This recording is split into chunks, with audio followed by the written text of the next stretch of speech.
Hey guys, I'm J-Mac. This is Raid Shadow Legends, and today we've got a nut fusion going on. I don't think anybody really knows how to pronounce his name. I am going for him. I think he's somebody that can help me out in the game. Um, Also, guaranteed champion with Allure. I love Allure. If you're struggling with Fire Knight, I think she's definitely worth 30 Ancient Shards. But if you're going for the fusion, then you got to watch out because you got summoning events coming up. But I had recently got asked to do videos on like some of the most powerful champs or some of my favorite champs. So I decided to go with some of my favorite champs. And I think a lot of these champs, you kind of lose the value of if you don't get them early on your account and rely on them to get you through content. I feel like I was lucky enough to get Thinacil, if I can find him right there. I was able to get him very early on. He was probably my first epic, maybe my second.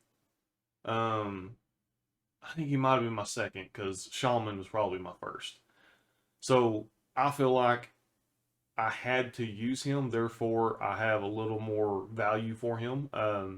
I don't really use him anymore on my account. I think he's like most champions.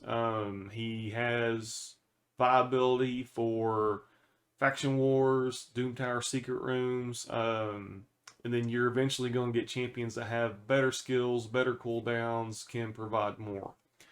So talking about him, first of all, I love the way he looks. I know Ninja has the cool blue arm, but Thinacil kind of had the cool glowy blue arm going on first.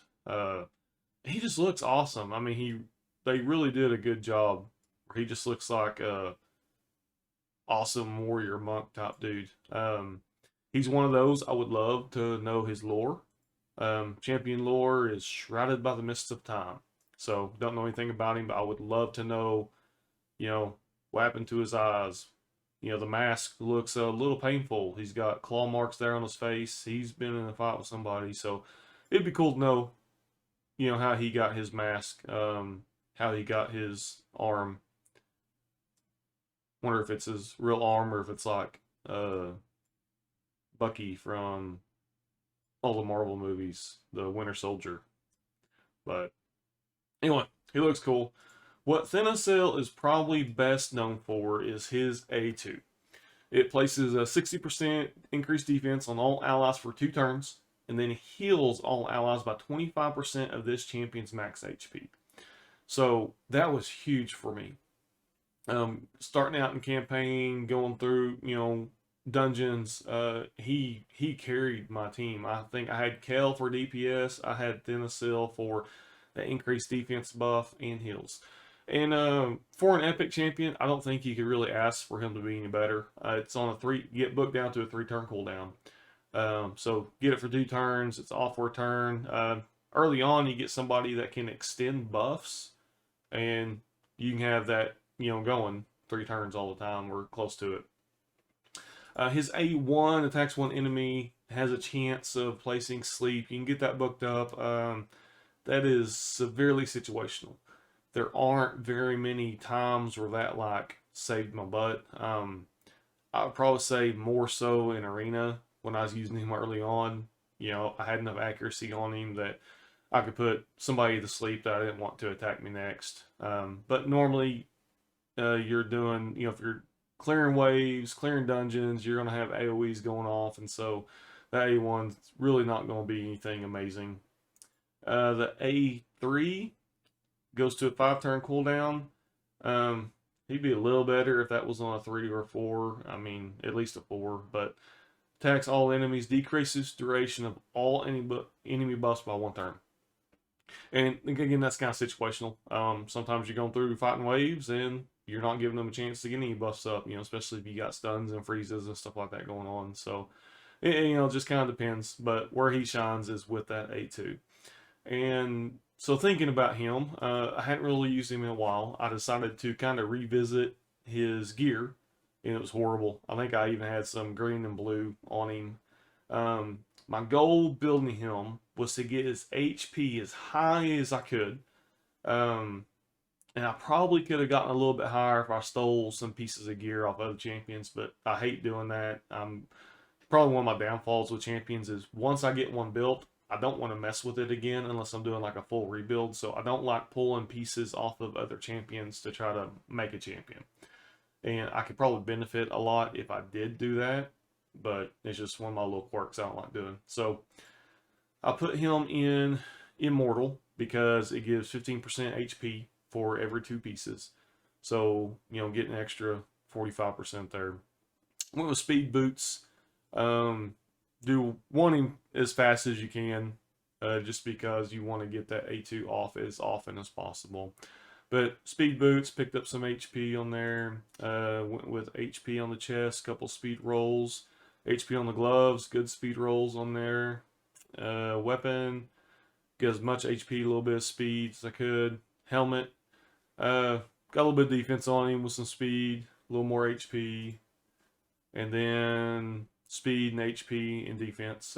Defense is good just because it kind of helps you out. But when you got a bunch of HP stacked, you can kind of sacrifice some of the defense. On the ring, I went as much HP as I could. I would love for those rolls to have gone to HP or defense. HP on the neck, and then HP on the banner. They will pick up some more speed, defense, and HP. So I got, I'm happy with where I got him at. Overall, up to almost 93,000. Like I said, definitely I could probably get some of the 60% HP and gloves on him. Get it up, bumped up a little more. Attack, his damage is based off of attack, I believe. Let me double check that before I say something wrong. Yeah, damage based on attack. But it's not like he's dropping, 100k bombs. So we're not really worried about that. Go back here. Defense, I would love to get higher, but with 92k on the HP, we're good. 243 on speed, super happy with that. Didn't care about crit rate, crit damage. Wasn't going for a resistance build. Accuracy, I wasn't worried about trying to land debuffs.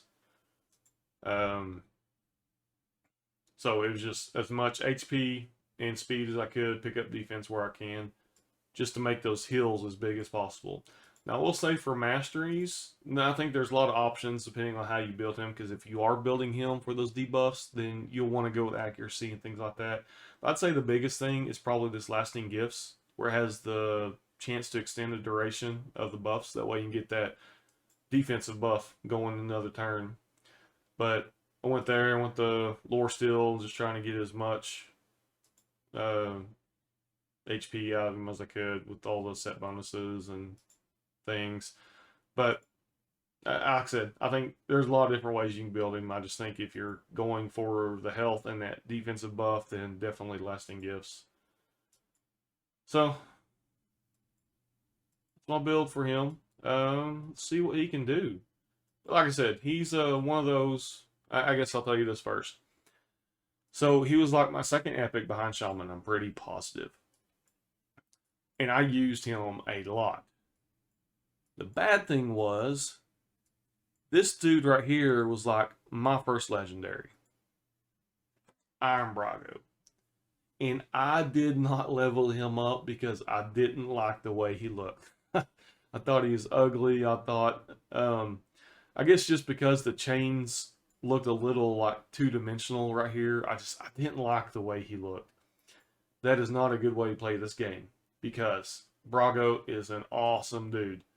And this is where he is really awesome at, is his A2 also does a 60% increased defense for 3 turns. And you can get it on 3-turn cooldown. So once I finally started learning more about the game and got Iron Brago leveled up, was able to get him booked up, he took Thinasyl's spot. He can't do the heal, but he's bringing the increased defense. He's also got some provokes. He increases the defense of the rest of your team, and by 10%. And he also has that decreased attack he can do. So, like I said, he doesn't have the big heal, but he's bringing a lot more support to you. So, anyways, I had Thinasyl. I used him everywhere. And that is one good thing about him, especially healers early on, you can take him anywhere with you. Doesn't matter what affinities are, because like him, you're not trying to land attacks. You're not trying to do all these big debuffs. You're just in there for support, defense up, and heals. And we'll just go dragon. And do 20. Let's see. Put somebody with him. Let's do some of these epics. We'll do Deacon. And then we'll grab Thinnasil. Oh, well, let's just get some smaller guys. Get Kale. Do Apothecary. And this is not going to be a speed team by any means. Let's try and... I'll do Venom Mage. Alright. So, actually... Yeah, I'll keep Apothecary in there. So, Thinnasil, I think he is more than capable of keeping a team healed through a lot of the content. Like I said, that big heal, you get him fast enough, he's going to go, but put him with somebody, especially early on, put him with an Apothecary, a Reliquary Tender. He makes a great companion healer. Even with Syl, if you don't have a really good healer to go along with Syl by the time you get her, you can put him in there because that defensive up buff, so great. Like I said, I've got him the 93,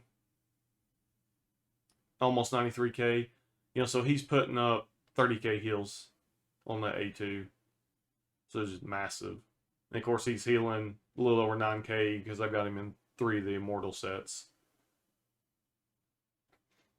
But you can see, just he like I said, he would be totally fine keeping this group healed. Even if I had less DPS and they were having to go several turns, he would probably be fine. Just put Apothecary with him because they work good together. Apothecary works good with just about any other healer, being able to do that increased speed, and then he can do kind of the spot heals when he goes. So early on, I think this is a great pairing. If you had Thinnasil, Apothecary, and Kale, then fill another couple slots in with support, DPS if you got it. But like I said, I know the build I have is not what you're going to be able to have him early game or anything like that. I just kind of playing around with him, just want to see how big I could get those hills. So definitely just put as much HP as you can on the dude, and he will not let you down. Also, books. You really don't care about booking that A1 or A3 unless you're trying to use him for a sleep in like the Sand Devil or something like that. But the A2, once you get a book, just stop putting books in him.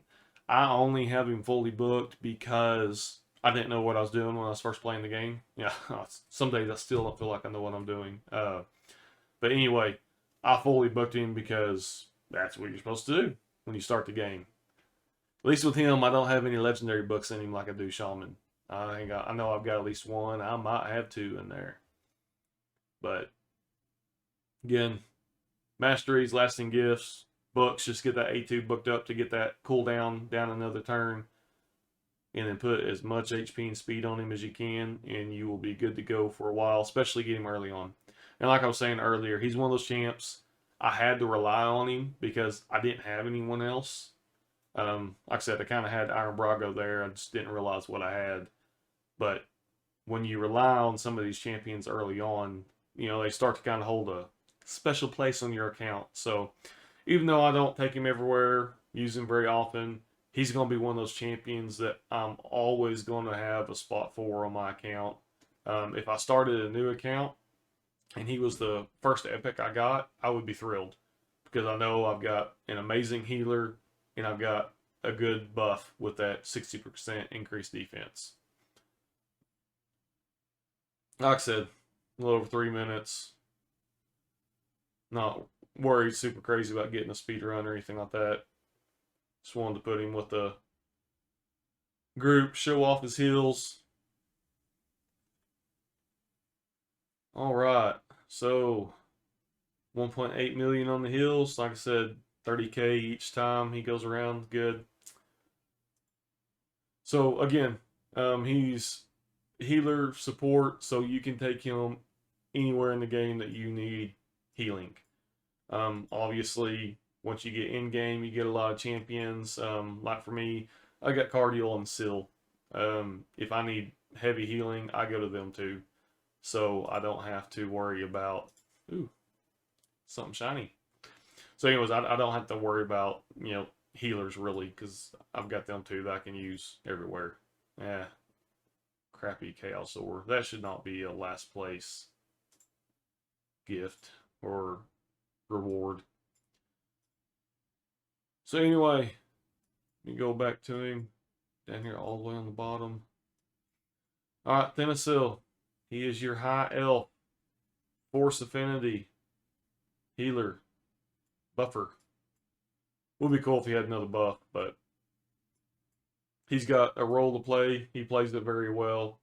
If you get him early on, don't sleep on him. If you get him later on, it just depends on who else you got. Definitely he can help you out Doom Tower. He can help you out Faction Wars. But if you got the other champions that you're doing just fine, then there's no sense in building him out.